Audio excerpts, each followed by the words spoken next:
So, hello and welcome to season 9 of the Mundane to Magical online summit series. My name is Louise Matson, and as always, I'm truly blessed to be your host. Today, I'm really excited to welcome back to the show the wonderful Davyd Farrell. Davyd has appeared on the show a couple of times now and is always a much loved for his wealth and depth of knowledge that he shares with us all. Now, his conversations always hold immense richness and are definitely worth a re-listen to take it all in. So remember, everything that's being shared on any of the conversations, everything is energy and everything has multi-dimensions. And we will always receive consciously not only that which is pertinent to us and in that moment, but also that which we are ready to receive. So if you are drawn to listen back, the recordings will always be on the YouTube channel, and if YouTube goes down, I will place them elsewhere. So don't worry about feeling drawn to listening back to any conversation, because you're going to get that next level. So let's speak to who Davyd is and what he's about. Davyd is a quantum plant alchemist and healer. And as a healer, he works in the astral realms to help heal clients at the energetic, spiritual, and emotional level. And as a quantum healer, he has learned how to work with the higher intelligence of plants and nature, and as with in his own soul lineages, including that of the Elven and Angelic beings. He spent many years training under different herbal, plant, and magic teachers, both in the traditions of his homeland, the British Isles and Ireland, and in the Amazon under a Quechua teacher. He's also trained Geomancer or land healer, and works with the conscious intelligence of the Devic realms for human nature harmony. He originally created and co-founded Plant Consciousness, the groundbreaking event that explored the higher intelligence of nature before going to co-found quantum plant healing.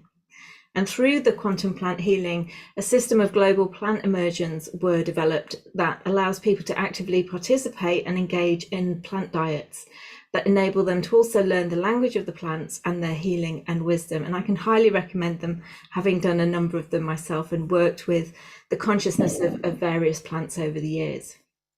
Davyd is also a co-founder of Wisdom Hub TV, where he's the lead interviewer and content curator. And through his YouTube channel, he regularly releases various different podcasts, such as Web of Weird, Beyond the Flow, Food as Medicine, the Huachuma sessions, and Moons and Mythos with astrologer Kelly Hunter, of which I can highly recommend tuning into, as there are some really deep and powerful conversations to be found there.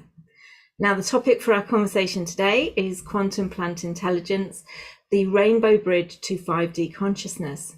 And for those who've been working on their spiritual evolution for a number of years, the terms rainbow bridge and 5D consciousness will probably be well known and synonymous with the ascension process. However, for those for whom these terms are unfamiliar, I'm sure Davyd will be sharing what these terms mean, in addition to sharing his experiences working with the higher realms of plant intelligence and how they can help us access our multidimensional selves and open up to the fully realized version of our potential, the Homo luminescent human. So let's get started. It's my absolute pleasure and honor to welcome you back to the show, Davyd. Hi, Lou. Hi, everybody. Nice to be here again. And thank you for such a lovely and warm introduction and a few tongue-twisting words in there for sure. So well done for getting those ones right. And yeah, you know, it's lovely to be back. Third year in a row, I think. And so been really enjoying the interactions with yourself and your audience. And, you know, of course, you're also part of our quantum plant healing group. And so there's a lot of crossover between our worlds. And for sure, a lot of love and respect as fellow practitioners having to do some of the heavy end of the work spectrum. So enough respect to you too, Lou. And yeah, today we're going to be talking, well, probably it's my favorite topic. I just use different words and talk about it from a different perspective, but we're going to be talking about the higher intelligence, or the quantum plant intelligence that is available to us all. And not only is it available, it's actively wanting to help us right now to ascend. We are in, I think, really possibly one of the most powerful days that we're all going to experience today and tomorrow. The eclipse are really, really powerful. And, you know, when you reached out to me and gave me some possible dates on which to do this, I was like, it has to be Star Wars Day. May the Force be with you, everybody. You know, I feel like we're going to need it. Today is also the day of the cross. which is an interesting piece to bring into the picture. Perhaps if we go a little bit off planet later and a bit woo-woo, I might bring in some bigger ideas about what that may or may not mean. But for sure, we are in the middle of a big transition. And, you know, as somebody who has, you know, in the Mayan traditions, I am the cosmic Skywalker. That is my glyph, number 13. And in fact, I have my little cosmic skywalking Mayan symbol here. You know, it's been a big part of the work that we've been doing with the immersions, is working with the Mayan time, or the Mayan sense of time, and the wave spells. And maybe that's also something to bring in later. As we are perhaps all perceiving right now, time is collapsing. And many of us are experiencing extended moments of being in the present, sometimes even for days. And some of us are experiencing incredible amounts of time speeding up. But for anyone who's done the dandelion immersion over at QPH, a big part of what we've been sharing over the last year or so is just about how important is our perception of time, and most of all, living in the present moment. And apologies for any explosions going on in the background. It is another fireworks day here in Mexico. I'm not being fired at. It's okay. I think I'm going to be all right. But it's the day of the cross. It's a big day for the church. The Catholic Church is out in full effect today, tempting people, or we could say bribing people with food in order to get them over the threshold and into the church to maintain their sense of power. So this is one of the structures that is still somewhat in place, and many of us are surprised, I think, to see that his good old popeness is still in place. Surely that guy should have gone by now.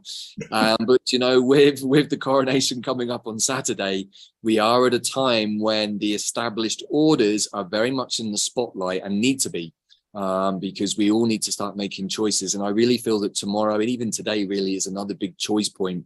Are we going to stay in the fractal spiral of organic life, or are we going to choose something a little more inverted and perhaps more transhuman? No judgment about either option. You know, it's such it was Lucifer's desire to give all of us free will that we have the option to choose either. And of course, in duality, there is no good or bad or light or dark. There's just a perspective. And, you know, I think that that's something worth considering in this moment, as we need to really go to our eagle's perch perspective a lot more to try and perhaps, I wouldn't even say make sense, because I'm not sure there's an awful lot of sense left to be made of what's going on in the world, but to at least get a perspective or a narrative on what works for us. So yeah, where would you like us to start? That's by way of a rambling intro, but just a few things. Well, it's interesting that you say it's like the day of the cross, because honestly, I felt like I've been carrying the cross for like the last few months, and I'm exhausted. Right, and I think that's a big part of it. You know, the energy of the Christ consciousness is really, really important. The energy of the angels is really important right now. So whether we're pseudo-Christian or not, I think many of us probably work with Judeo-Christian allies or beings that are linked to the Judeo-Christian world. And that doesn't make us either Jewish or Christian. It just means that we work with powerful allies that maybe those religions have somewhat hijacked. You know, for those people who did manage to catch the recent asteroid piece I did with Kelly Hunter, asteroid 944, which is called Hidalgo. And actually, you know, tomorrow, May the 5th, is also a big holiday here in Mexico because of independence and a big war that was fought against the French. So there are many places here in Mexico that are called Mayo de Cinco Calle, or May the 5th Road. So it's also a powerful day here in Mexico tomorrow. So there are big energies at work. And for sure, as we were talking about beforehand, myself included, it feels like we've been carrying some heavy weights, heavy burdens. I really feel it loops back actually in the more recent past to the last eclipse season, back when we were doing the Elder immersion, in fact. And I would say that the last 6 months has been pretty goddamn heavy since then. And so maybe now is the time that we get to lift our own sort of persecution complexes, our own victim mentalities, our own burdens, our own crosses off of our back. And I'm not exactly sure what is the energy of the cross, the day of the cross, but it may be linked to Jesus's ascension, or it may be linked to his time after his resurrection. For those out there who know a little bit more, please do feel free to put in the chat box or the comments, as I'd love to find out a bit more about that. So yeah, it's a time of biblical epic proportions. What can we say? It certainly is, absolutely. I mean, one of the things that I just wanted to kind of clarify for those people who aren't sure what the Rainbow Bridge is, or, you know, even 5D consciousness, because there may be some people out there who aren't familiar with those terms.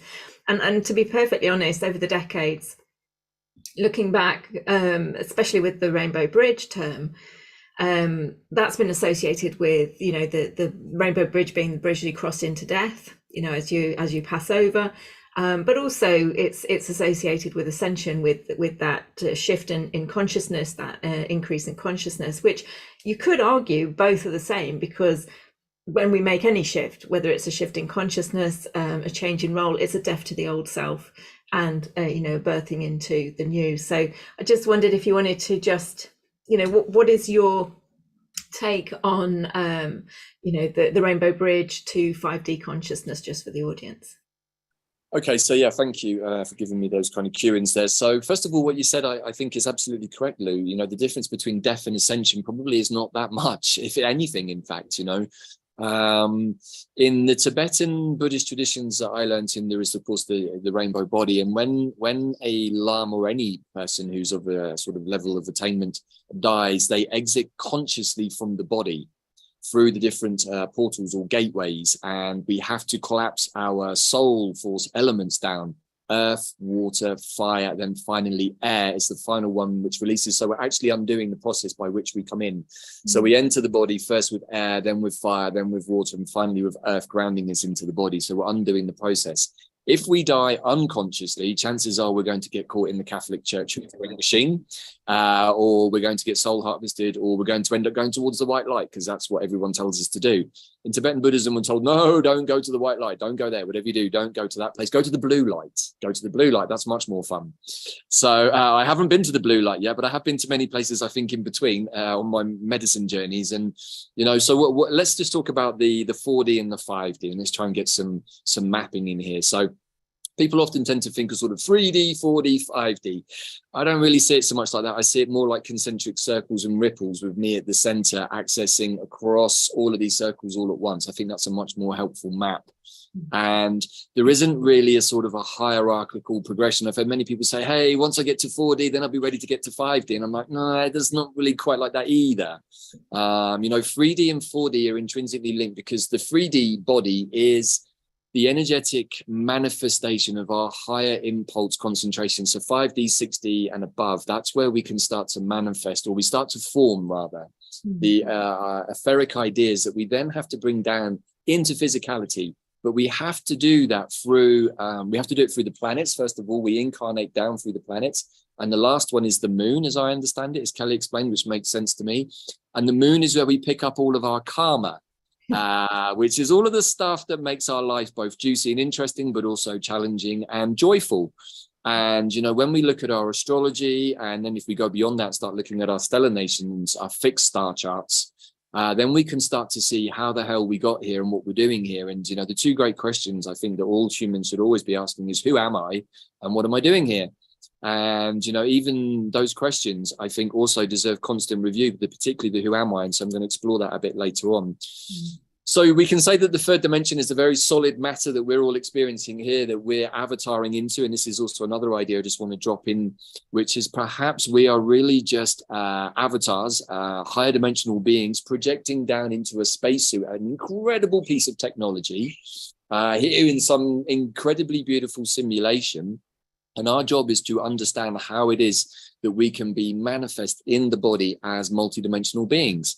But in order to do that, we have to really get a handle on our emotions. And we have to learn to bring everything into a balance and not be subjective to perceptions that cause us to get triggered, maybe into anger, maybe into fear, maybe into guilt, maybe into shame, whatever it might be. You know, there are also good triggers. We can get triggered into happiness, into joy. So the journey, the way I see it in this human body, is to understand all of those and not place any attachment, as the Buddhists would say, or any aversion to any of those sensations, but just to be able to let them arise, enjoy them, all of them, including the difficult ones, because actually it's the more challenging experiences that give us our ability to grow. It's wonderful to have blissful moments. We all love feeling great, but the truth is we don't actually learn a great deal in that space. We just feel good for a bit. So how do we manage to find the balance between these things? Well, in the end, for me, it's come down to being more present, and also just really following what is important to me and staying in that moment and just doing what's important to me in that moment, not thinking about what I just did or thinking about what I have to do later, but being really, really present in this moment. And that's real dandelion magic. So I just wanted to anchor that point in there as we sort of expand into the other realms. So the fourth dimension is also what we would call the Bardo world, the dream state, the death place, the astral realms. And of course, the astral realms are divided into sort of lower, middle, and higher. The work that I think me and you do, Lou, often for our clients is unfortunately often in the lower astrals where we're having to clear stuff out. Or at least that was my job in the old paradigm. I'm moving rapidly away from wanting Scorpio-like to work in those frequencies. Before I felt very at home in them. Now I'm like, it feels finally like some part of me is like, I feel like I've done that job. And we were just joking about this beforehand. You know, there's a very interesting piece in the Stellar Nations about the angelic beings and how a little bit of the angelic karma is stuck in the fact that they just rebel because they've had enough of doing God's service for him. And they're like, you know what, God damn it, we're 99% perfect all the time. That 1% deserves to be exercised. Let's go down and have fun on the earthly realms. And we thought it was a great idea at the time. Several thousand years later, we realized that, well, it was a great idea and it's lots of benefits, but it was also goddamn difficult. And I feel like we certainly both of us are coming through the other side of that final angelic initiation. And I'm sure many of your listeners are. There are many hundreds of thousands, if not millions, of angelic beings on the planet all waking up right now. And certainly over the Easter weekend, I felt the presence of the boss man, Archangel Michael, very present. And I felt many channels were open for the angelic energy to literally wash down on the planet. And as a consequence, what I've seen in the last couple of weeks is that the astral structure of the Matrix completely collapsed. It was washed away, Lord of the Rings style, and collapsed. And what we're now about to see, and probably even with the news from the Kremlin and Moscow yesterday, we are on the edge of the, I think, big event that we've all been anticipating. But the most important thing is that we stay in our heart and we stay concentrated on what is important to us. Because if we haven't done that work in the astral realm of healing and cleansing and removing all of the traumas, chances are that we could get pulled into something that we don't want to get pulled into, something on the TV, a big story, maybe a nuclear incident, etc., blah, blah, blah. You know, many people, myself included, have looked at this idea of the 3 days of darkness, which of course Jesus himself did after his time on the cross. You know, it's now come to many people's awareness.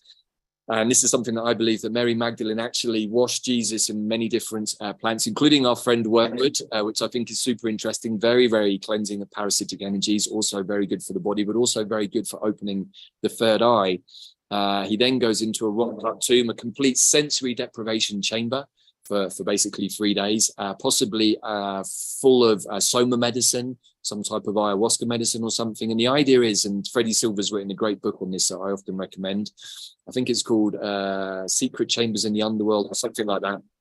He goes through all of the wisdom traditions and talks about these 3 days of darkness as being something where we have to forcibly leave the body into the astral realms so that we conquer death and we conquer fear. Because most humans are afraid of dying, and that fear is a big doorway for lower frequency energies and entities to work us over or to manipulate us. So we have to overcome the fear of death. And one of the ways to do that is, again, by adopting Buddhist meditation techniques, by practicing Dzogchen or, meditating on emptiness. And the more that we break down the sense of ourself, the less we are attached to our body. And in theory, the less attached to or averse to dying we should be. Because once we realize that we're just a fractal aspect of all that is, we realize that we're eternal. And so our séjourn down here in this current avatar as Davyd and as Lou is just a temporary experience that our higher oversoul is experiencing with our behalf. And so we're contributing to a much bigger expansion of our own oversoul. And so these are just techniques that I use all the time when I'm meditating to break down my sense of self, so that the idea of death, which I've meditated on many times, and again, plants like ayahuasca, you know, the vine of the dead, she really takes us into the astral realms to see what we might be confronted by when we die. The dream space is another entry point, access point. So whether we take plant medicine, whether we are great lucid dreamers, we're basically going to the same space, all of which is sometimes termed the subconscious or the unconscious, I think, but also the Bardo world. And in Tibetan Buddhist thinking, the Bardo is where we go when we die, and it's where we get to face God, or we get to meet the guys up in the spaceship and say, hey, how did that mission go? Well, it's kind of all right, but a few problems. Let's make some adjustments to the astrology, and next time, we'll give it a slightly different take. And so we keep going back and working through these issues. So the fourth dimension is really where we get to play out all of that stuff. And for me as a mushroom shaman, that's really where I do a lot of my work. I have learned to stabilize my energies in the astral plane. So rather than the astral plane happening to me, I'm able to maintain my spells, maintain my space, and direct the experience more creatively and more intuitively.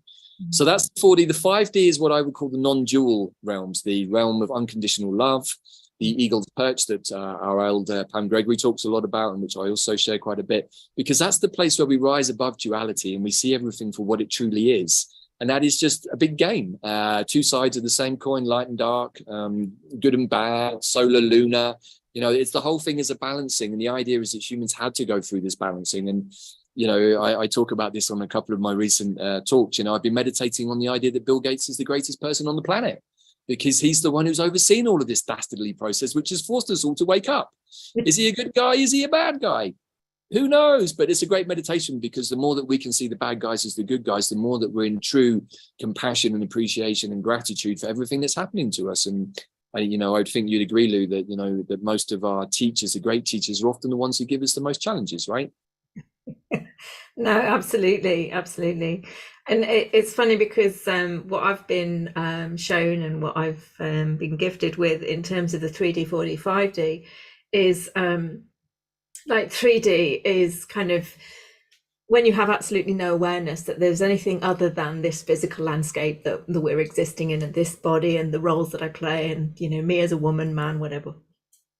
4D is when you begin to awaken into there's something more than that. And that's why it's hell.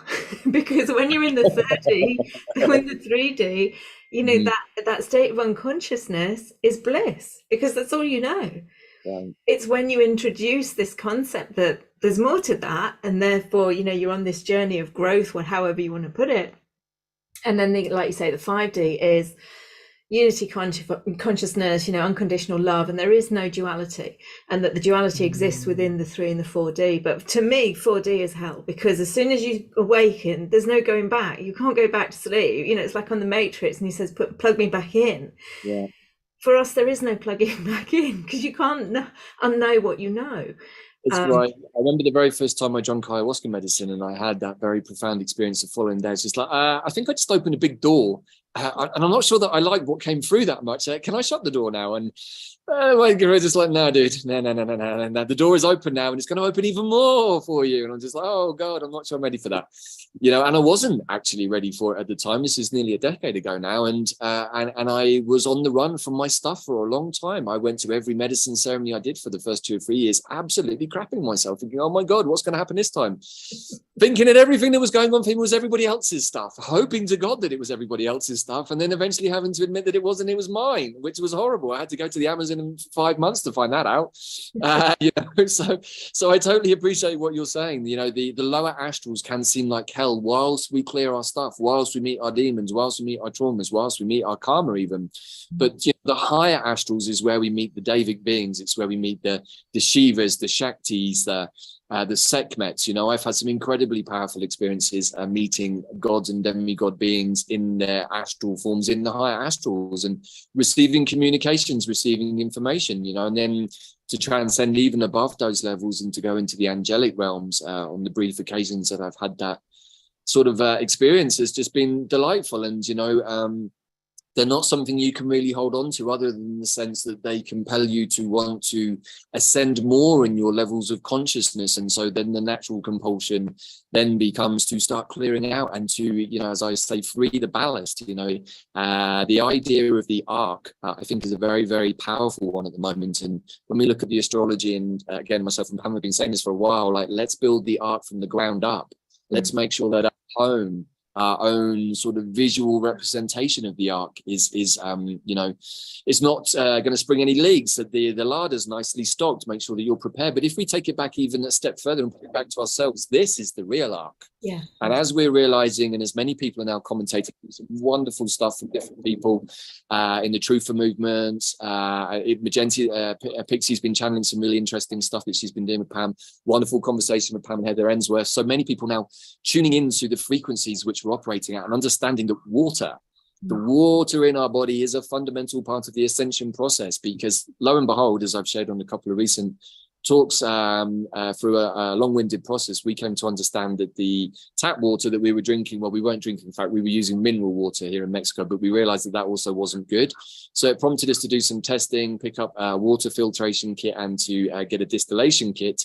And even after our tap water here has gone through the filtration system of all the minerals, we then put that water into the water distiller. And it is shocking to see in how a relatively 3-4 liters of water, how much crap comes out, including graphene. We can clearly see it. And all of it. I mean, the chloride and the sodium is so thick that it's congealed. It's like a wedge of wax. And I'm just like, oh my God, that was in my body. And so for those of us that did the nettle immersion QPH recently, one of the big or two major themes came through from nettle. One was about boundaries and how to recycle low frequency energy to start to see ourselves, in that toroidal field shape that we learned from the yew tree, but how we can bring lower frequency energy in, which we used to be food for, and flip that or revert it. We can revert that. So now that energy, that frequency or energy is food for us. And so, whereas before I used to use the spell or mantra, whatever I was removing, please transform it into the most appropriate forms for its own evolution at this time, particularly with the lower level stuff that's coming from the shedding, that's coming from the graphene in the shedding, coming from the entities that is in the shedding, etc., etc. All of which I feel everybody is suffering from on many, many levels: nervous system collapses, gut issues, blah, blah, blah. All of these things I've come across consistently for the last 2 years in my clearings and have found energetic counterparts, usually low frequency energies, entities, parasites, technologies, all being put into our system, designed to keep us sick. Because if we're sick and our body's full of shite, then we can't actually really start to channel the higher frequency energies. And our body has to be a clear vase or clear vase receptacle to receive the new blueprints. If we're trying to receive a new blueprint of ourselves from new earth or from our higher self, and it's coming into an 80% grubby container, I don't think, it takes an awfully big imagination to work out the effects. And so if we think about the 65-70% of our body that is water as something like a hard drive, if we start to think about water as a memory containment unit or a space where we can contain information rather than containing information that's low frequency, which is being attracted energetically by the crap in our bodies, the graphene, etc., etc. If we have a clean memory bank, then we're in a much more blissful place and ready to receive, whether it's plant communications, mineral communications, angelic communications, stellanations communications. And so what nettle showed us, not only does nettle have the capacity to keep bad stuff out and recycle it if we want, but it's also able to absorb and hold water. And this is when I started to get some of the intuitions during the immersion, but over the last couple of weeks, it's become much more clear why that was so important. What nettle was trying to tell all of us was you need to cleanse your waters, because without clean water, you cannot actually receive the higher impulses cleanly. So my big recommendation, and I've got quite a few, I think, over the next half an hour still to come, but my big recommendation for everyone listening is clean your waters up quick time. And, I was chatting with the wonderful Pam Gregory recently, and without naming names, but a very famous brand of water that comes in wonderful glass bottles from wonderful parts of Europe actually contains graphene. The supposedly best quality bottled water we can buy contains graphene. And I think that for me was a big shock. And I'm like, wow, I think we need to go another step. And so since I've been drinking distilled water, which is basically like neutralizing the water just to create a clean template, since I've been drinking that, I've got to say, Lou, I feel a damn sight better than I was a month ago. And it's down to many other things too, which I'm going to talk about. But what's your view about water? I know that we've talked about this before too. No, absolutely. I mean, water is a conduit, it's conductive, and we talk about the fact that we're all, wanting to get back into flow and release the rigidity. Well, where does the rigidity come from? It's all of the additional stuff that we take in. And, water is one of the things that we can't live without. We can go for days and days without food, but we can only go for a certain amount of hours or, days without, water. So, yeah, I completely agree. And I've been filtering my water for, I don't know how many years now. But yeah, interesting that, you've distilled from the filtered and you've even still got stuff out of it. I mean, that is one of the things. It's, connecting in, tuning in and getting the water filter system or the distilling system that that feels aligned to you. But absolutely, I mean, for me, the last few years, the message has really been about clearing house, cleaning, detoxing, clearing all of that stuff and being very mindful of what we're taking in. And again, they're showing me, spirit's showing me like a water molecule, like a drop, like on a spider's web or on a leaf. It holds its form, it holds its shape, it has a barrier. Yeah. And it's allowing the pure water to maintain that barrier, and for us to maintain our own barrier, our own boundaries. Because if stuff is added into it, it breaks that barrier. The stuff is added in, and again, they're just bringing, and I'm going to say the word vaccine. A lot of those things have things that cross our natural barriers within ourselves, the blood-brain barrier and things like that. Now, people can argue that that's for good because the stuff is supposed to assist us. But again, what I'm being given is, don't let things cross your barriers, maintain your barriers, keep stronger barriers. And I think that's also what the water is kind of showing. Absolutely, yeah. And again, these were teachings of Nettle about boundaries and understanding it's our choice what we let in. And I talked about this on some of the live calls that we did at QPH recently, because it came to me even. This was one of the shocking revelations I had to sit with over the last few weeks. It's just like, how much of my outwards personality was I living through my wounding? And to my shock and horror, it was actually quite a bit. Even with all the work I'd done, I was still identifying negatively through certain past situations that were still triggering certain reactions in me, and I was aware of them and still doing them, and I was just like, why am I still doing that? So I had to really sit with that. Again, I did some medicine journeys and asked the questions, but the idea that we are living through our identity as our wounding, if we really sit and meditate on that, I would be surprised if anybody who's still in the game does not suddenly go, oh my gosh, like I am doing that. Oh my God, I'm channeling my mom. Oh my God, I'm channeling my dad, and his stuff. And for sure, I've been very aware of channeling, not just my parents, but many people over the years as an empath, not even realizing that's what I was doing. And so that's where I learned as a sort of Pisces ascendant that my boundaries were not the best. And, and being sort of Scorpio and Pisces at the same time, my natural mindset is way out here and doesn't have any boundaries. And so trying to come into a more boundaried 3D has always been difficult for me. And I've had to work on that. And, I think that we can really see this whole piece that we're talking about as the ingress of Saturn into Pisces. How structured is your water, or how structured are you in the bigger waters of consciousness? Does your structure fall apart? Is it full of holes and leaks? Or are you like the Nettle man and say, hey, I'm still my own perfectly formed toroidal field with all of my boundaries intact. And not only can I keep the water out, but I can choose when to absorb some of it. And I can hold it and I can recycle it. I can even clean it. These are the quantum plant technologies that the plants are now downloading to us through us clearing out our bodies, through doing the immersions, particularly the Artemisias and the elders, the ones that really wanted to look at the shadow work, by doing the liver cleansing with dandelion, by doing heavy metal detoxes, by removing the graphene. All of these different things has enabled many of us. And I've seen such huge leaps in myself, in my partner Bella, and many people doing the immersions with us just in the space of 6 to 8 months, just by working with the plants and being in what I really want to hone in on now is the present moment. This was Dandelion, and why I talk about him so much, because he wants to show us that if our head is in the past, in something that's already happened, a wounding from childhood, or if my head is about something that's happening in the future, oh my God, is my crypto stocks going to go up? Did I put money on the right one? Is the pound about to collapse? Is the king really the king? Do I really care? Blah, blah, blah, blah, blah. All of those things, right? They're taking me out of what I'm doing right now. And what I've really been practicing the last month or so is, first of all, this is something that me and Bella both decided, was to give ourselves the space away from everything. I was feeling overwhelmed by everything, and I didn't have the space to do what I needed to do for me. So much of my time was being given to others, and I was, happily doing that for a long time.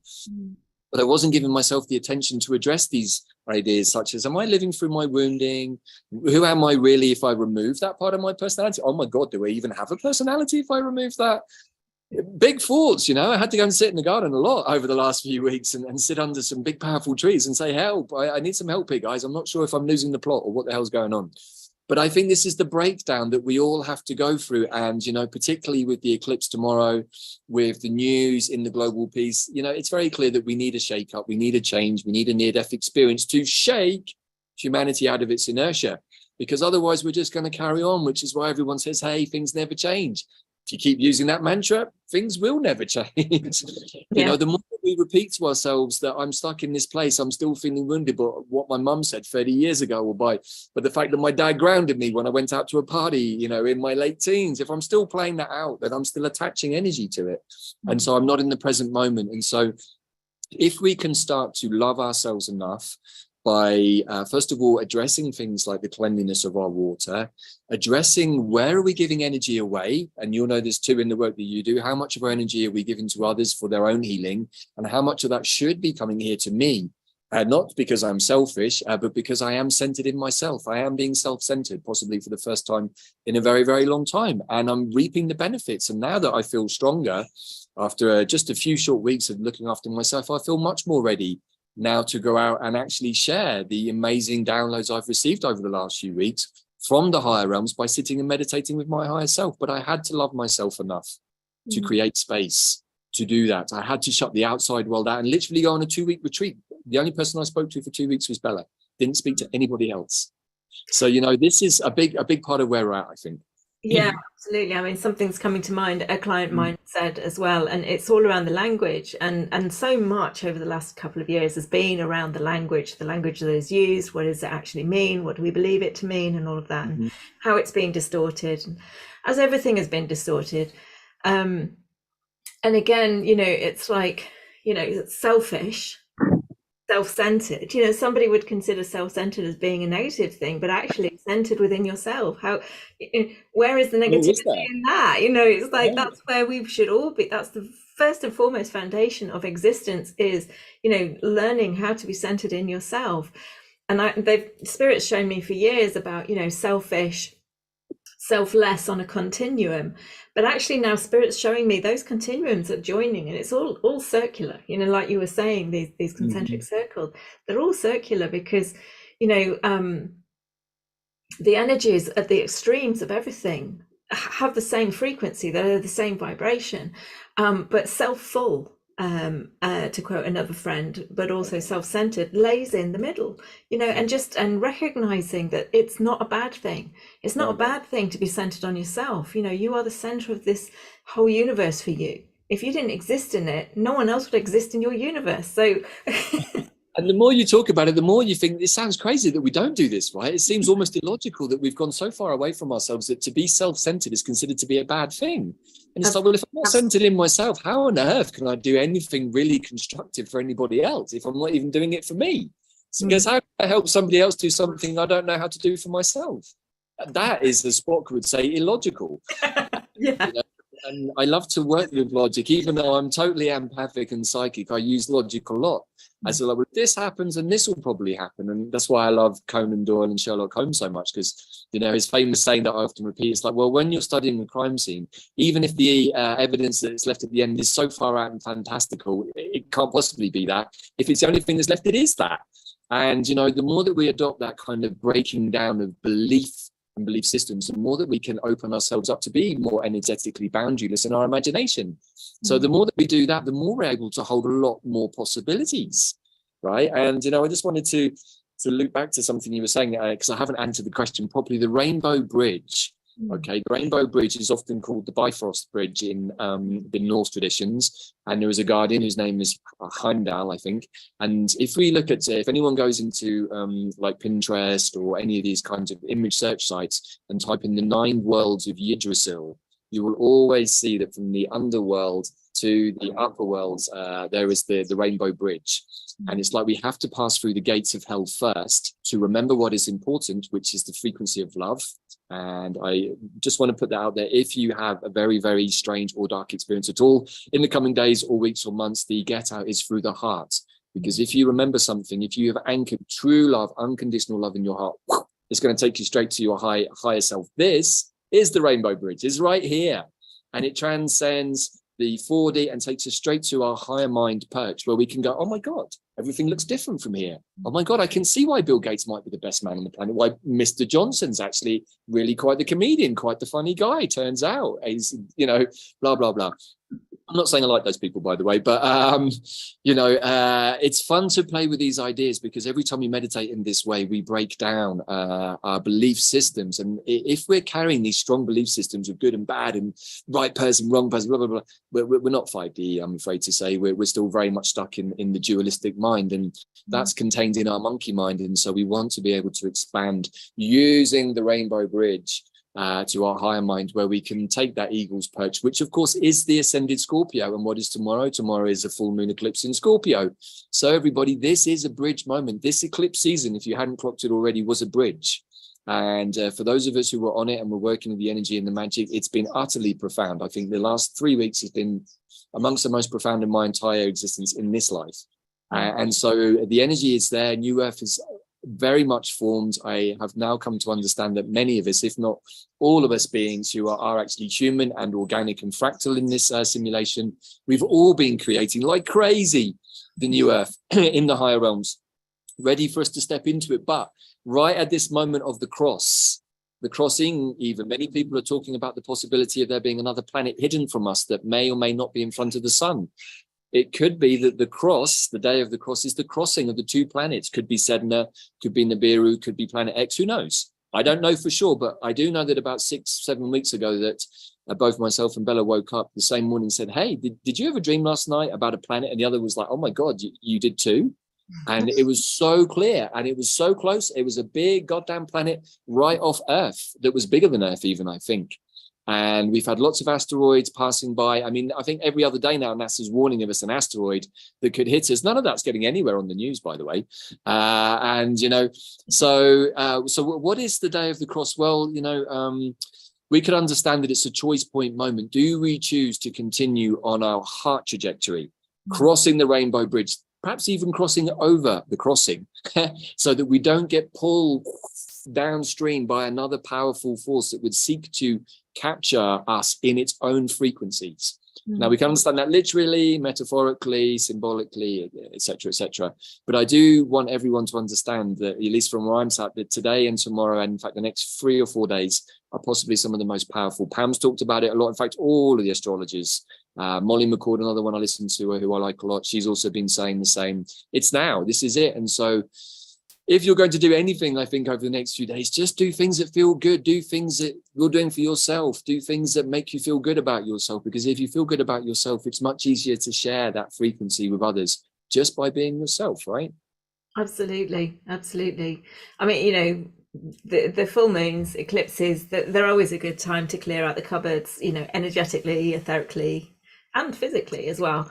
But if you are aware, if you have been doing some work, you've been guided on stuff coming up that you think, actually I'm done with that way of thinking, I'm done with whatever, and I concur in that. Even now, after decades of working on myself, I was gifted an opportunity to experience something where I could have stood fully in my power and my authenticity, which is the two core things for me, and the lifeblood of the work that I do. And I crumbled on an obligation. And obligation was what I was taught as a child. And so, even now, it was running through me. And it wasn't until this last eclipse that completely dawned on me. And I went, this far, no further, no more, and shut that whole thing down.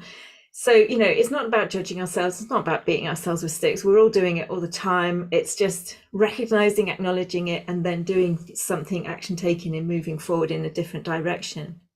Right. The other thing that I wanted to say about the language was, one of my clients had said, was about this, everybody's so focused on opening up, accessing their gifts and their strengths and their talents.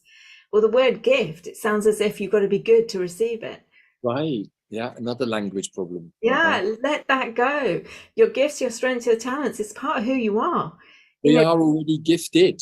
Exactly. It's just really like opening, fully allowing yourself to be that which you are. No one, you haven't got to be worthy enough. No one's got to give you it. It's not something that, you have to kind of wait in line to attain.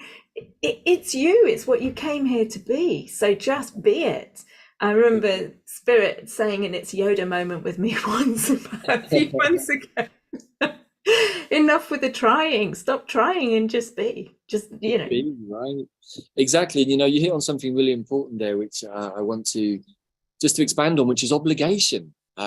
We often do things because we feel obligated, and unfortunately some of the worst offenders for doing this to us are our own family. We get obligated to do many things because we're blood, and you know that may be okay, but it might not be okay. And I think that we have lost the power, as Nettle taught us showed us very clearly, to say no. It's like, hey, I'm not making a judgment because I'm saying no. I'm just saying that that's not right for me. No, I don't want to do this. No, I don't want to agree to that. No, I'm not going to let that person stick that in me. You knock yourself out, buddy. Have as many of those as you want, but it's not for me. I'm not going to judge you for it. You know, maybe we're going to move apart energetically because of the choices we make. I'm not making a judgment about that either. It's just part of the experience of living. And so if we can drop the obligations and stand in our own sense of responsibility to ourselves and make decisions from that place, then we're starting to become sovereign. And this is where common law comes in, because then we can start to go out and make an agreement like we've done. Hey, how are we going to do the summit again? Oh yeah, okay, let's, you know, we make an agreement and then we're both happy with it and then we do it. Very, very simple, straightforward, as always, doing stuff with you, Lou. But we can use that philosophy with anybody.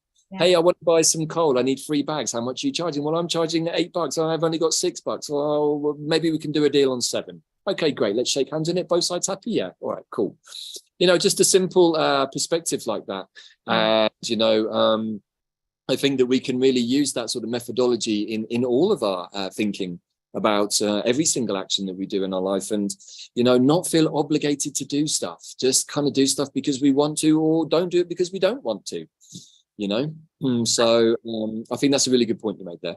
Yeah, and this is a perfect time, like you say, you know, with the eclipses and everything, you know, ask yourself, I mean, how many people actually, and I've done this for a number of years, but how many people actually ask themselves, what would bring me joy in this moment? You know, what does love look like in this moment? To me, it doesn't have to be to anybody else. That doesn't matter. You're the center of your own universe.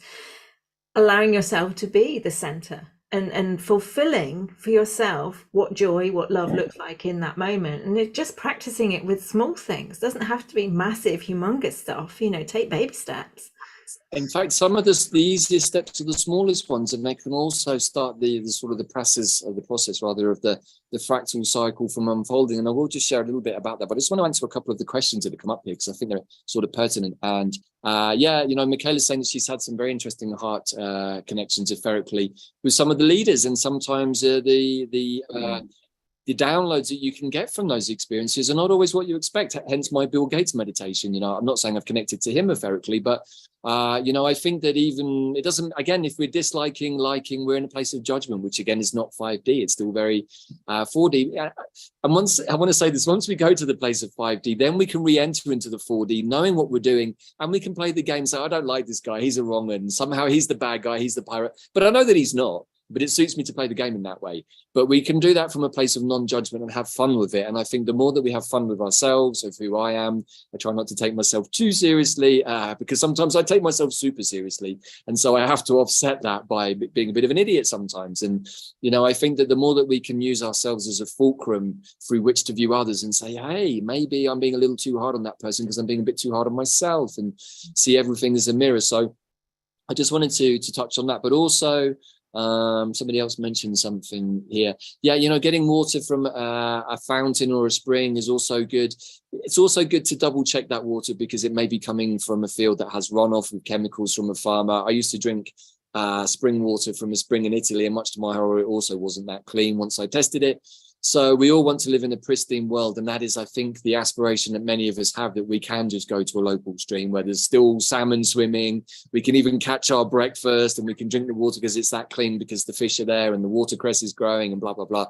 But we're not quite there yet. But I think that it won't take that long to come back to that place. And also somebody just asked on the Q&A what happened in the Kremlin yesterday. Well, for those of you who occasionally tune into some of the various media outlets, as I do, to get a spread, there were 2 drone attacks and attempted assassination on Vladimir Putin at the Kremlin yesterday, which the Kremlin has very quickly pointed the finger at the Ukraine, but really said that it's Washington that is behind this. And if you haven't been paying attention to this, Russia said that the moment that Russia is attacked by the West, a red line will have been crossed and that Russia will retaliate. They have said that they are waiting to retaliate, and we are in, I think, what is probably a pause moment But if my readings are correct, we can expect some kind of fairly big situation to unfold. So don't worry about it, folks. Again, we're trying to give the solutions here. The new Earth, some people have said it's not for everybody, and I think we're probably about to find out who and why. But for those of us who are in our hearts, connected to our eagle's perch, there literally is nothing to worry about. I've seen the future. It's absolutely incredible. It's here with us now. It's not up there. It's not even down in my garden, although I can find it sometimes down there because it's inside. As Pam often says, and I completely concur with, we have to keep going inwards. And the more we go in, the more we cleanse, the more we create space for the light to come in. And the more we create space for light to come in, the more we go to eagle's perch, and the more we go there, the more we understand that everything is absolutely perfectly fine, because we already know that it's perfectly fine. And the only thing that can stop that is us telling ourselves that it's not, which is where the manipulation of the 4D astral planes comes in. And this is something else I just want to share, actually, Lou, that you might, yes, exactly, Michaela, Incension, I like that one. The idea of implants. Now, we often think of implants as being maybe ET implants or these kinds of things, all of which I'm sure you will have found, Lou, in clients' fields, as have I, over the years. But what about this for an idea, the implanting of an idea as an implant? And that implanting of an idea can often be on the inverted side to make us believe something, make us believe that the vaccine is really bad. Maybe it wasn't. Maybe believe this is something else that it's not. Maybe. But the more that we associate or put energy to those thoughts, the more we're getting pulled into our 4D self, and the more that we then should be aware of, hey, I'm really putting a lot of energy into that. Maybe I should just step back and go, is that even real? Is that guy really that guy? Is that person really that person? Are there really 10 Joe Bidens walking around? Is there really 6 Donald Trumps? If so, are they actors? Are they robots? Is there even a real one? Was there ever a real one? You can go on with these questions forever. And I think that they're useful exercises because they can really get us into the mindset of going, you know what? I'm not sure what I can believe anymore, except for what I experienced myself. No. And in the end, that's the only way we can know truth, is through direct experience ourselves. Otherwise, it's just an inherited piece of knowledge that may or may not be factually correct, depending on how we perceive the truth, right? Absolutely. And again, I mean, I come back all the time in my life to, spirit guides me with my truth may be different to your truth, but they're equal. There's no hierarchy in the truth. My truth isn't better than yours, lower than yours. It may be different, but it holds an equal standing, and it's basically what is true for you. And like you say, I've known through my various experiences in my lifetime, the truth is not necessarily what it seems to be or what it's being portrayed as. Whether it is being spoken from the lips of somebody who's in very high authority, plastered across all of the media channels, so that there is no dissenting voice to it, but it can still not be what it seems, and everything is multi-layered. And so the only way that we can connect and be happy is to go within and find, how does that resonate for me? What does that feel like for me? Well, somebody's just asked again in the Q&A about how does the incident at the Kremlin bring us closer to the event? Well, just to give some examples of that, and again, I'll be careful what I say here because we are on YouTube, but, the people that we have held in positions of esteem, and these are all things that have been in the news, so I'm unreasonably safe granted, the Dalai Lama. As a Buddhist student, I had long suspected not everything was completely correct around the individual that was pertaining or maybe even pretending to be the Dalai Lama. And then we have all of this weird kiddo stuff that just came out. The Catholic Church, I don't think I even really need to bother poking that bear too much. We've only got to go to the mass graves in Ireland, et cetera, to go into that one. So the Catholic Church, the great spiritual edifice of our current era with the Pope at the head of it, maybe he's also not a great guy. For sure, we've only got to look at the current president of the US to understand that his mafia family have got their fingers in all kinds of very undesirable things, which is what the Kremlin incident is pointing at, is the fallacy of the war in the Ukraine is not about anything that we've been told in the West. It's about a whole bunch of much more depraved stuff that our governments have been not only condoning, but actively supporting with many of these so-called people in power. So that is how the event in the Kremlin is relevant to the event. And many people out there, I guess maybe myself included, do have the strong sense that humanity needs to go through a 3 days of darkness to jolt us out of these belief systems that make us believe that people like Zelensky are really a great guy and he's really doing the work of God, which of course he is.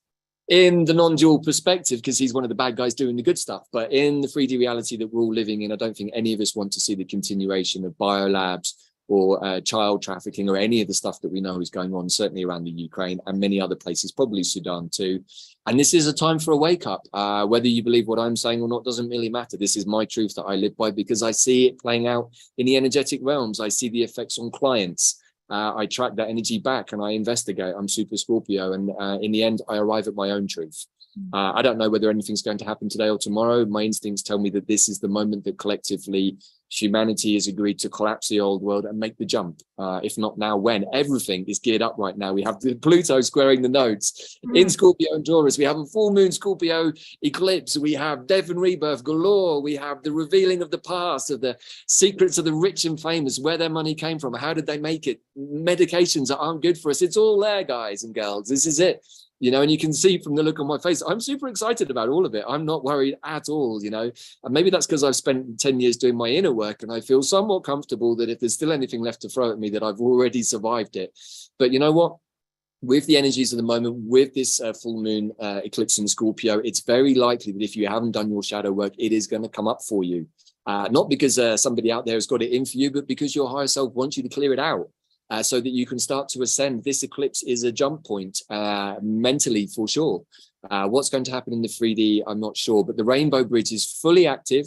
The arcs are all ready to go in the astral realms. I had a beautiful vision yesterday of arc after arc after arc, all lined up with people on board waiting to literally lift off to the new earth. And it may be that we just temporarily have to somewhat leave our 3D consciousness only to return as more awake beings once the tumultuousness of the cleanse has happened. And for sure, whenever there's a healing and a release, there has to be a cleansing away of the energies. That's just a part of the process. And once it's cleansed, then if we've done our homework properly, the waters in our body are able to receive the beautiful, we can say gifts. They're things that we've gifted ourselves. We've given ourselves the opportunity to receive these higher impulses. And so if that's not exciting, then I'm not sure what is, folks. So yeah, hopefully that has helped a little bit. Do we have some time for some questions, Lou? Or yeah, I think we have. So if you want to ask a question directly, you can either put it in the chat or you can put it in the Q&A, and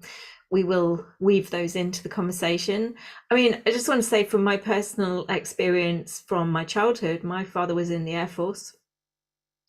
He played dual roles. He was very much part of the shadow side of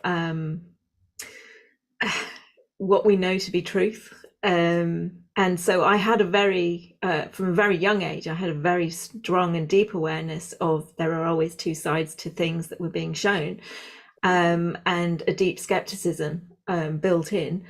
But I have lived through so many different moments of the end, big event,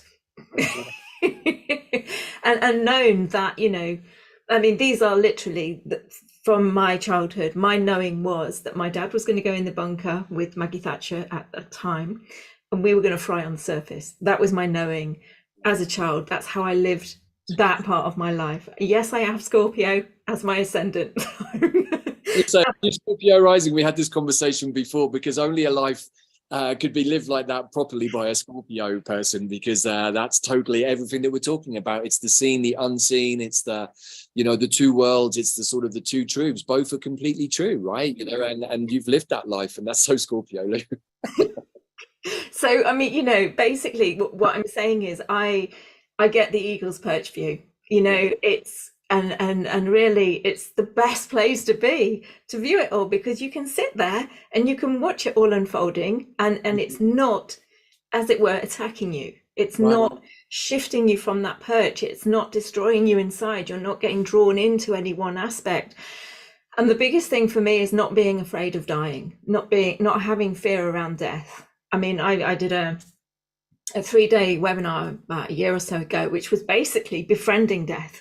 You know, having him around for a cup of tea, having a chat, getting to know the energy that is death, and making friends with it. Because once you've got death as an ally, I mean, what more powerful ally is there other than that? It's, you know, but we are eternal. we are eternal, we are multidimensional beings of light and sound and vibration, and we are having fun on this physical experience. And so if you view things as that, you don't need to get drawn in. So we've got a few people raising hands, and we've got a few comments, and there's a few questions coming up.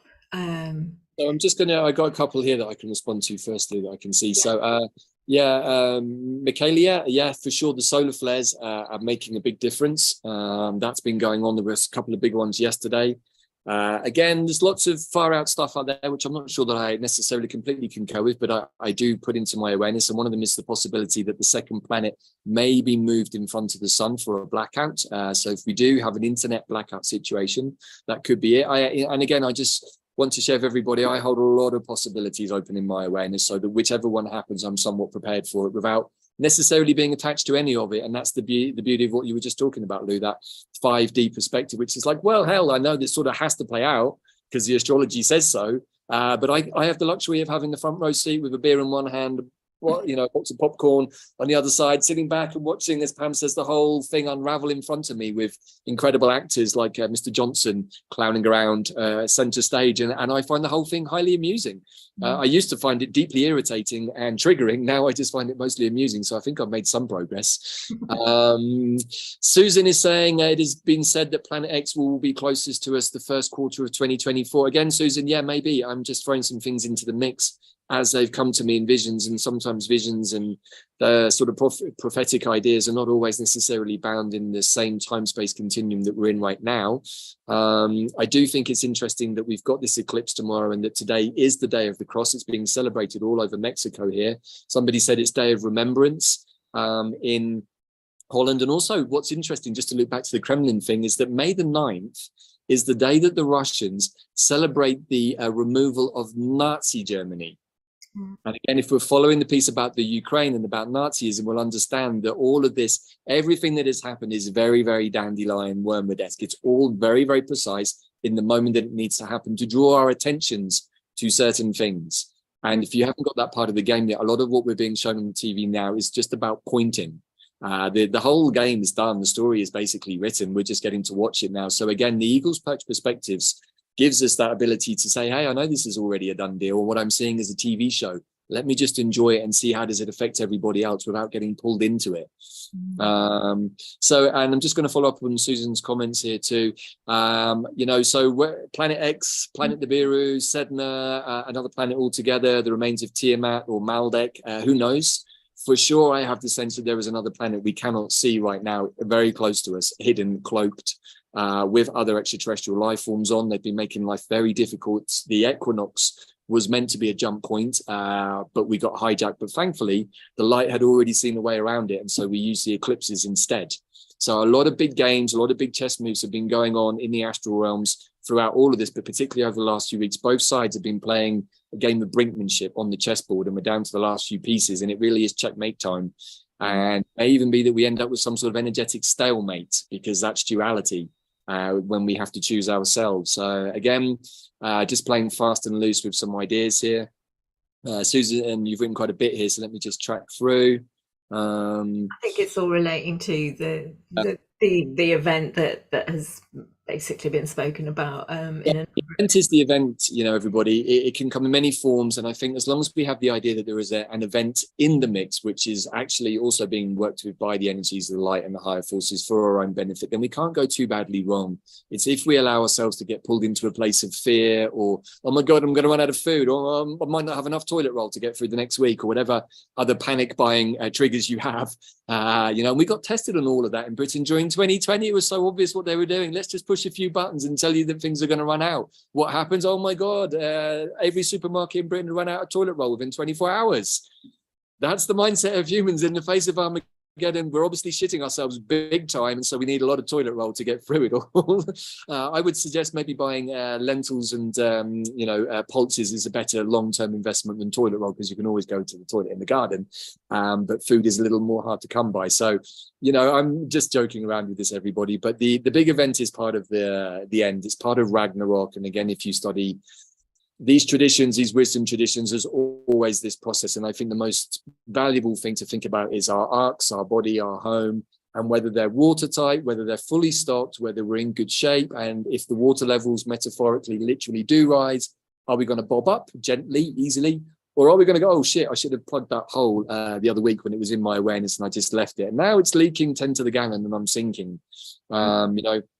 These are, I think, all very useful analogies and metaphors for understanding the process that we're in. And as long as we've taken care of all of the details, absolutely nothing to worry about, everybody. Nothing to see.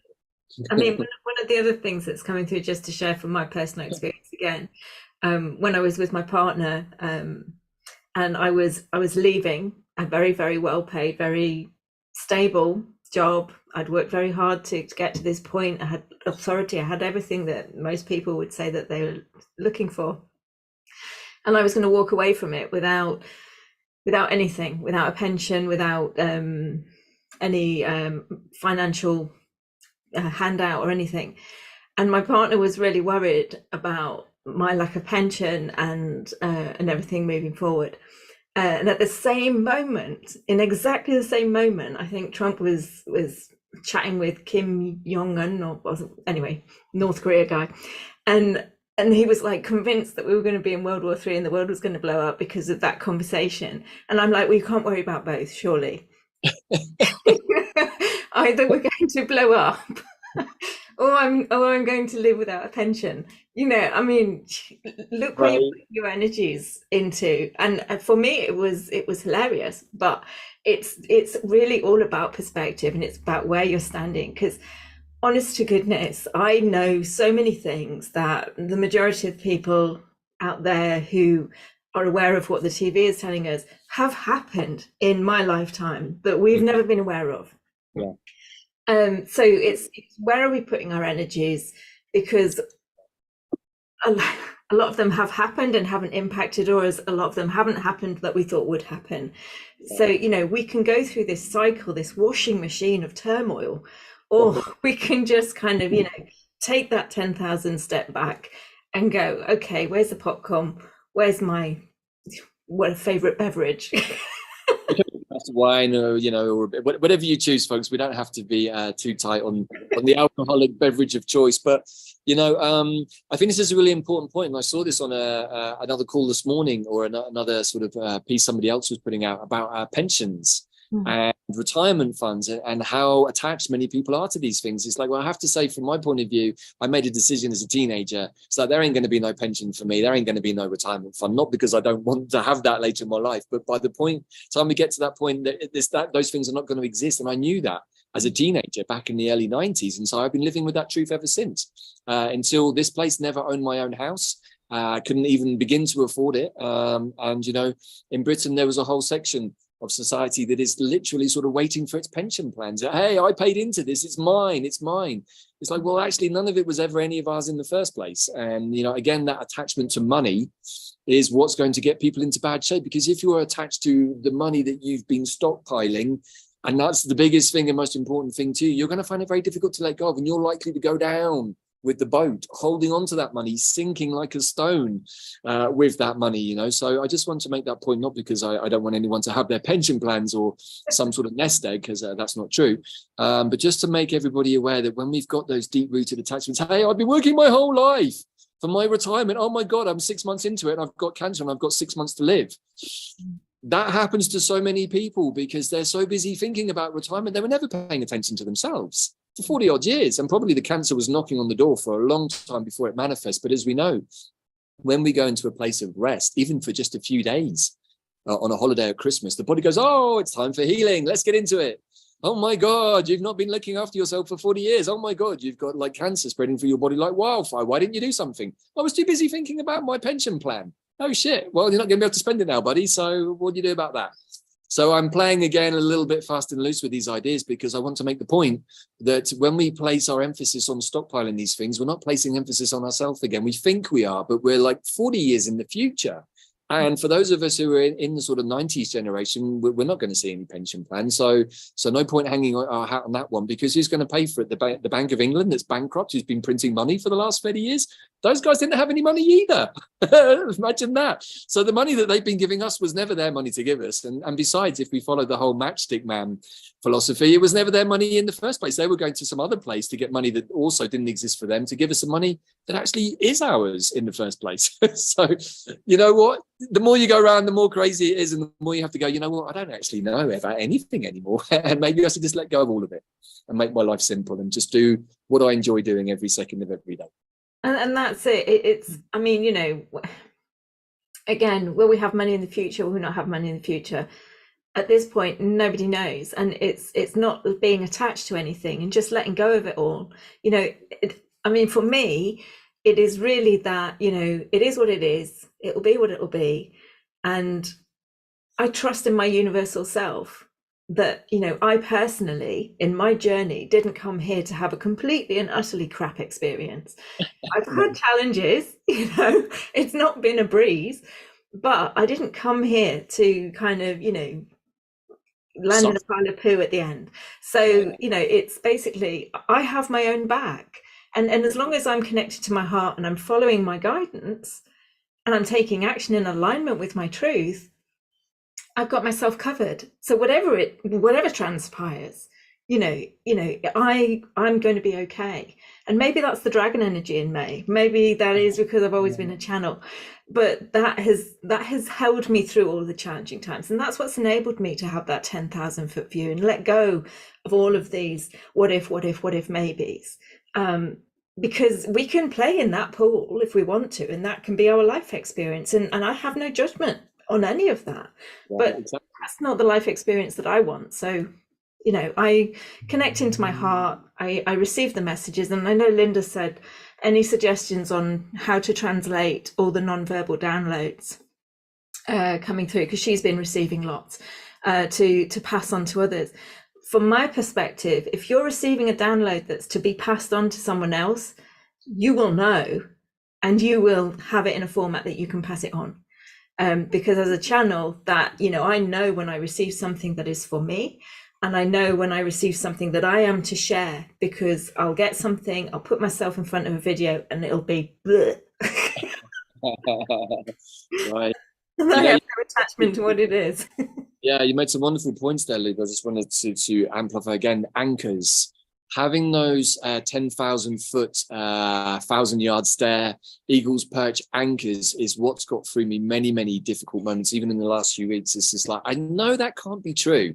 I know that this dark voice in my head that's making me feel like I'm the worst person on the planet can't be true, because from a non-dual perspective, this is all just within the story of duality, so it can't be true.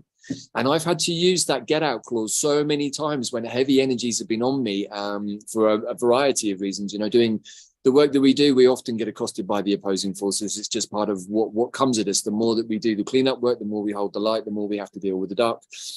It's just part of the balancing act, I think. And it's like you said at the beginning, once you open the door and start to work with the light, you have to accept that the equal amount of dark is going to come to you, and you have to be able to hold that.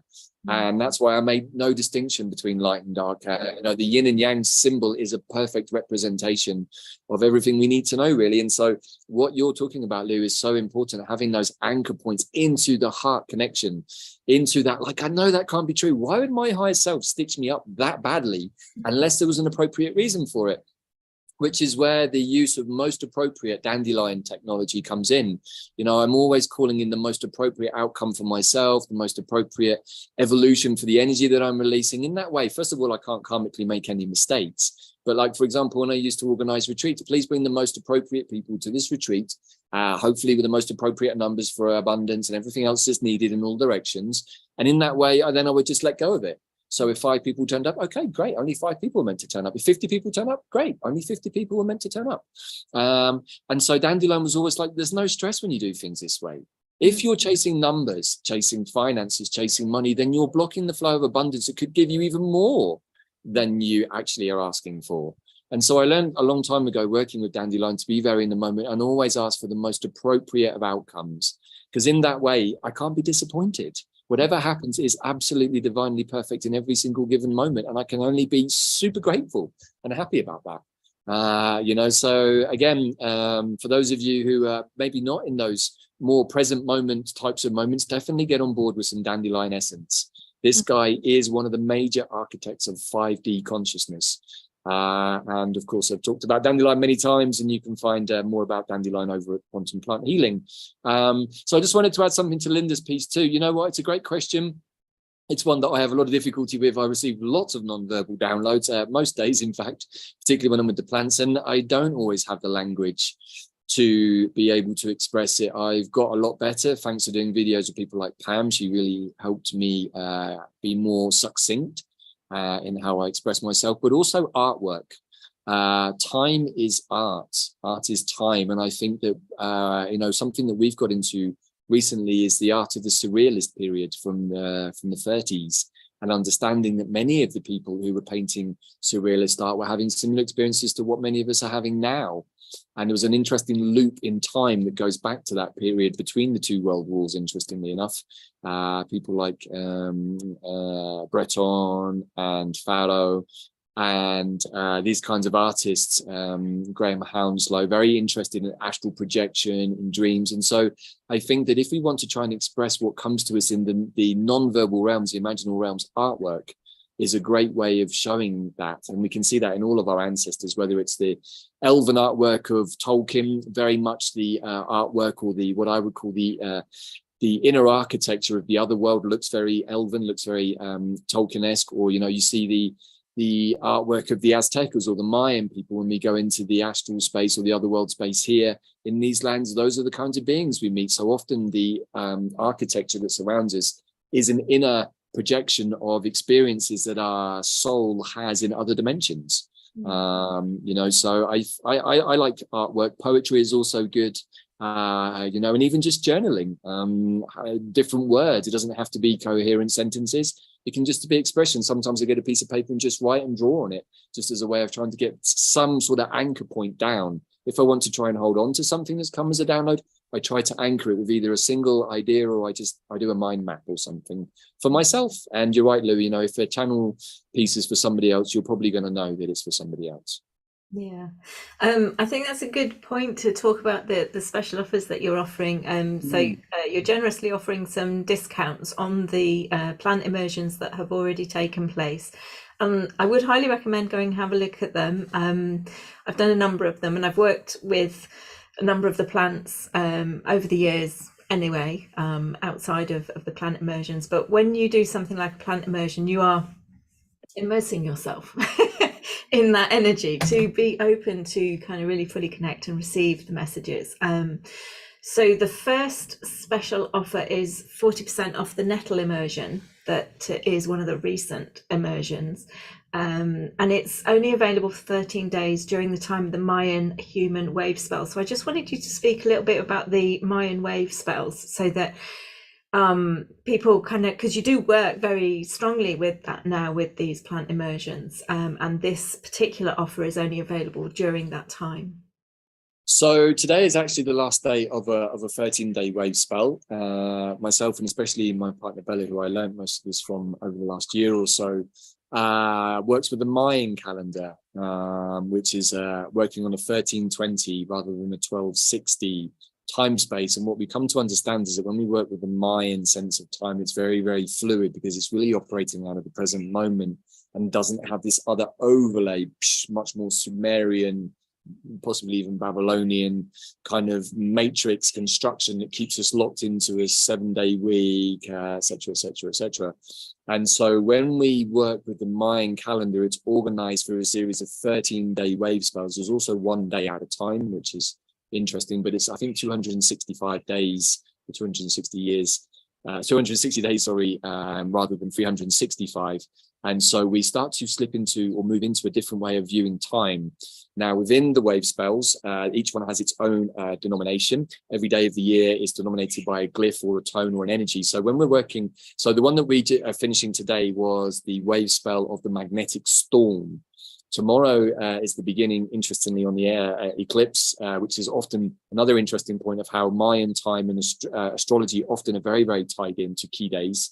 Tomorrow is the beginning of the magnetic human. So what we understand about the magnetic human is we have 13 days to magnetize to us as the magnetic human, whatever it is that we want for ourselves or need for ourselves.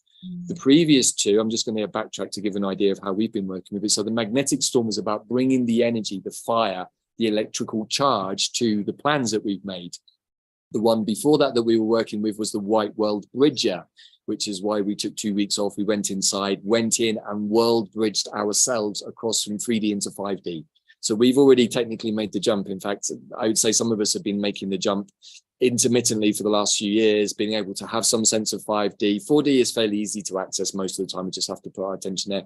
5D in itself also bleeds into the 6th and 7th dimensions. And so there are ever finer levels of consciousness that we can achieve. And as I've talked about plenty of times, I work with plants that help me to get into those spaces more easily, so that even when I'm not with those plants, my thinking is more accustomed to a 5D non-dual perspective. I try to put that into everything. I still get triggered by people driving badly. I still get triggered by seeing the king who's not the king and all of these idiots who are politicians. They still trigger me, but I allow myself to get triggered because it amuses me more than anything else. And these characters amuse me. So yeah, these are, these are the different ways we can start to break down time. But if we are living with the glyph of each day within the 13-day wave spell, each wave spell is deliberately designed for you to be able over the course of 13 days to work with that energy on a day-by-day basis. And the basis of the 13 days is always the same. There's always day 1 is always this, day 2 is always that, day 10 is always day of manifestation, day 11 is always day of liberation, and so on. And so what we've got is this mechanism that brings us much more into the present moment, so that you're working with the overall energy of the 13 days, but you're also working with the energy of the day, and it's keeping you in that moment. So you can choose to do a big intention setting like world bridging. In fact, the one before that was also my own glyph, which was the Cosmic Skywalker. So if I was just to share a little bit about my own journey using my skywalking abilities, which have been with me since I was a kid and why I like mind-altering plants, allow me to bridge the worlds easily, because I've been practicing stabilizing my consciousness in 4 and 5D for many years. And so all I needed to do was give myself space to make that a much more coherent rainbow bridge, so that now I can start to talk about it. And thank you for the opportunity, Lou, with audiences like yours, and start to try and give a transmission of how the rainbow bridge can be manifested within ourselves. We don't have to go anywhere. Don't even need to leave our homes. And so, this is how I've been working with this energy. Then the energy of the magnetic storm was the last wave spell, which is the one we're finishing today, which is to bring energy to all of the higher mind world bridging downloads I got, so that when tomorrow starts, I can start to magnetize myself to attract to me all of the things that I put intention towards. If we're trying to create from 3D as the starting point, we're never going to get anywhere. We have to start up here in our higher minds, which is our imagination. Imagine that. Turns out that everything that we have in the world around us can be created from our imagination. Wow. Really, actually not that surprising if we think about it. Everything that I've got around me was created by another human's imaginations, thus the God ability manifest. Somebody had an idea to make the window look like this so that it would reflect the beautiful garden.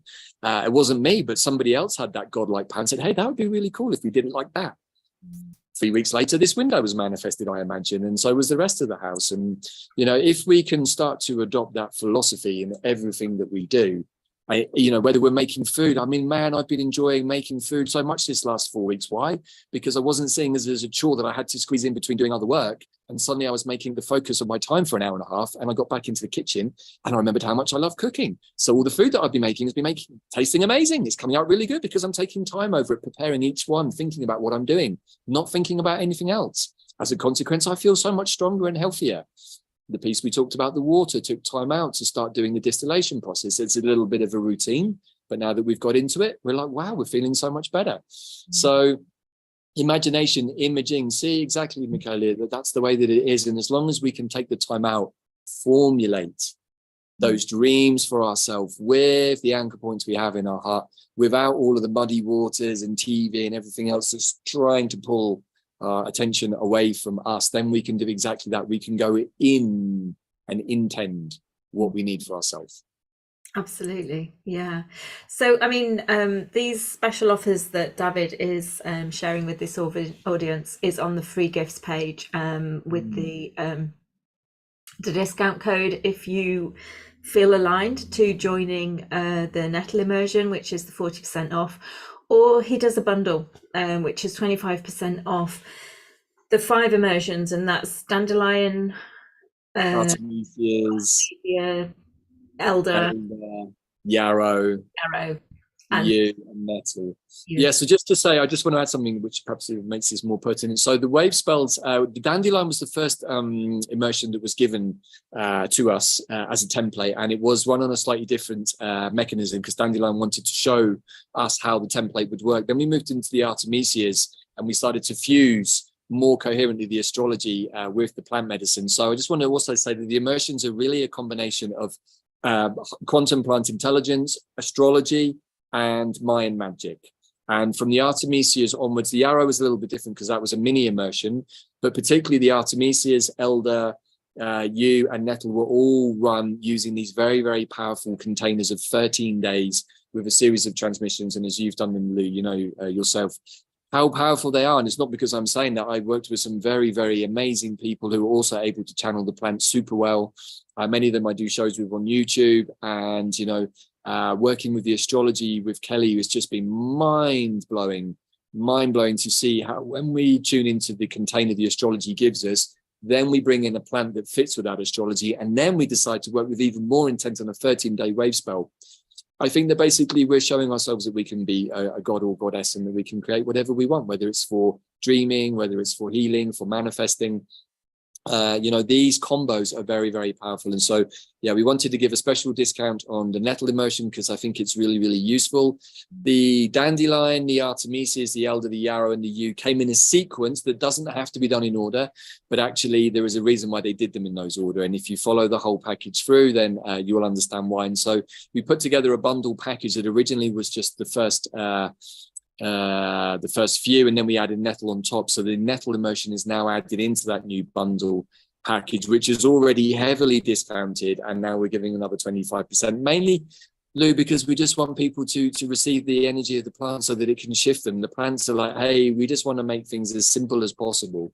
I think the immersions are already incredibly affordable, particularly compared to what else is out there on the market, but I think, as we said, it's not about the money. That's just about the exchange that needs to be met for the plants, and for all of the teachers and those of us that put these things together. As you will know yourself, there always has to be some sort of energy exchange, and so, like I say, we just want to make that as affordable as possible for everybody within those sort of dynamics. So thank you. Absolutely. And again, it's Artemisia because there's it's Artemisia because there's the myself speaking. It's weird. Weird.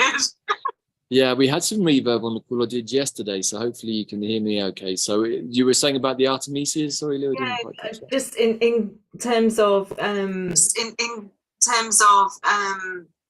where people are in the world, they may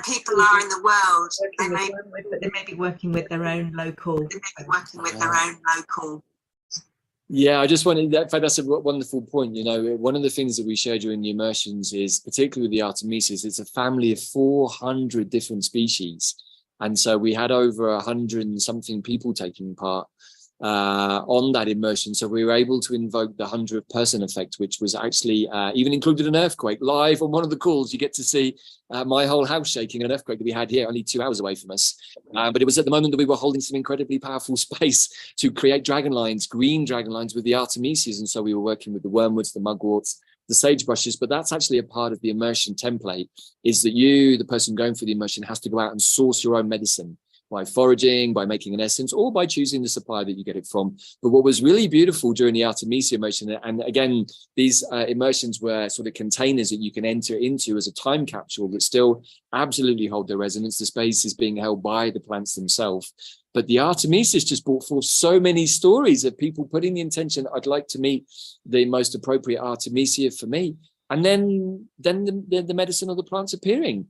And you have to do the immersion to see the stories, but it's just incredible that when we use intention, the plants will always show up, and not always quite the way that we expect. So again, they show us the need to be open-hearted. And also here in Mexico, you know, I have a Mexican elder to work with, I have Mexican nettle, I have Mexican wormwood. And so part of the fun of working with plants is finding the foreign cousins and saying, oh my God, it's hawthorn, but it's like Mexican hawthorn, somehow a little bit different. It's got a sombrero on and a mezcal in its hand. And how did that happen? And, you know, we can have fun with the cousins of the plants that we know already. So, yeah. Brilliant. Okay, I'm just really conscious of the time.